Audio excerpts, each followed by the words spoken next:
140,000 familja jew individwu sa jkunu benefikaw minn 120 miljun euro f'pensjonijiet u benefiċċji bejn l-aħħar jiem tas-sena li għaddiet u l-ewwel ġranet ta' din is-sena. F'konferenza tal-aħbarijiet fil-Ministeru għall-Politika Soċjali u Drittijiet tat-Tfal, is-Segretarju Permanenti Mark Musu spjega li dawn il-pagamenti b'ħafna minnhom jinkludu żidiet imħabbra bil-budget 2026 se jkunu nataw kollha sas-Sibt li ġej. Ġie spjegat li l-pensjonanti benefiċjarji huma kważi 79,000 pensjonanz tal-irtirar, ftit aktar minn 2,000 pensjonanz tal-invalidità u aktar minn 18,200 pensjonanti romol, inkluż ma dak li sa jirċievu hemm iżjeda ta' 10 euro fil-ġimgħa fil-pensjoni. In-nota titjib qawwi fil-pensjonijiet għalli fl-aħħar 13-il sena il-pensjonijiet mill-anqas żdiedu b'aktar minn 80 euro fil-ġimgħa. Stqar li meta tott il-pensjoni u l-bonus tal-għoli tal-ħajja minnu fuq il-pensjoni minima llum qed jirċievi pensjoni daqskemm kien jirċievi xi ħadd fuq il-pensjoni massima fl-2013.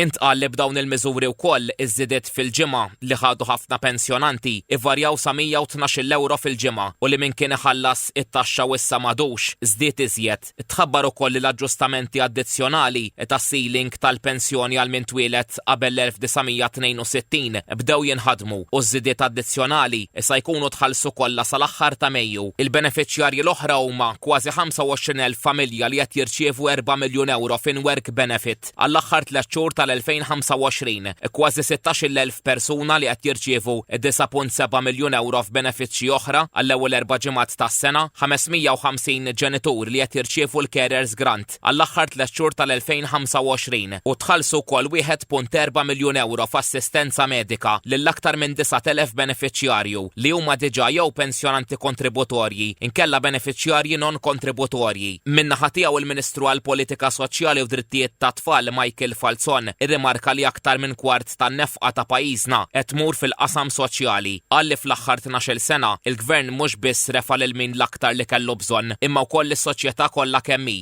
Il-fatti huma li llum l-inqas pensjoni titħallas hija ogħla minn dik li kienet l-ogħla waħda 13-il sen ilu. Huwa fatt ieħor li llum għandna terz ta' dak li kellna persuni jiddependu fuq il-benefiċċji u l-assistenza soċjali u naħseb l-aktar punt li huwa b'saħħtu li nibqgħu dejjem nemmnu fis-soċjal kif ġie konfermat li aktar kwart tan-nefqa totali tal-pajjiż fl-2025 investejnija fin-nies. Fl-aħħar 12-il sena l-persuni li jiddependu fuq l-assistenzi soċjali naqsu b'67% u dawk li jirċievu l-pensjoni mhux kontributorja naqsu b'31%.